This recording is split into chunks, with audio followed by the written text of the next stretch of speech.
90 दिन पर्यंत मिलुछि मागणा internet offer को देखि ग्राहकंकर निद हजिगला। 3 मास पाई मिलुछि मागणा इंटरनेट सेवा। वर्तमान डिजिटल जमाना रे समस्तंक पाई इंटरनेट सेवा बेस जरूरी होई पड़िछि। विशेषकर लोक माने व्हाट्सएप, फेसबुक, इंस्टाग्राम, यूट्यूब पर एकाधिक सोशल मीडिया प्लाटफर्म रे व्यस्त रहउथिबा देखा जाउछि।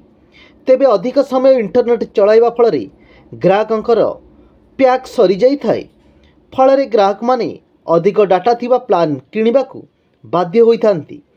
ग्राहकों को निज आड़कू आकर्षित करिया पई कंपनी माने प्रतिद्वंदिता करबा सह नुआ नुआ सस्ता ऑफर सबू लॉन्च करिथांती। तेबे या मध्य रे जबरदस्त ऑफर सामना को आसीची।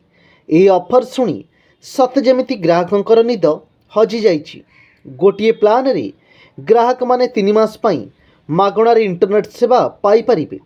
एथि सहित नेटफ्लिक्स, अमेजन प्राइम भली 18टी ओटीटी प्लाटफर्म और 150 रु अधिक लाइव टीवी देखिबार सुजोग पाइबे। Home internet startup company Excitel भली एक जबरदस्त ऑफर आनिछि। एंड ऑफ सीजन सेल रे कंपनी एही ऑफर देइछि।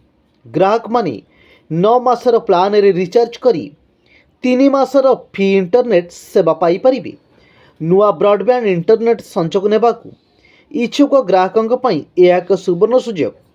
ग्राहक माने मागणा हाई स्पीड इंटरनेट सह एकाधिक ओटीटी और लाइव टीवी चैनल फायदा पाई परिबे।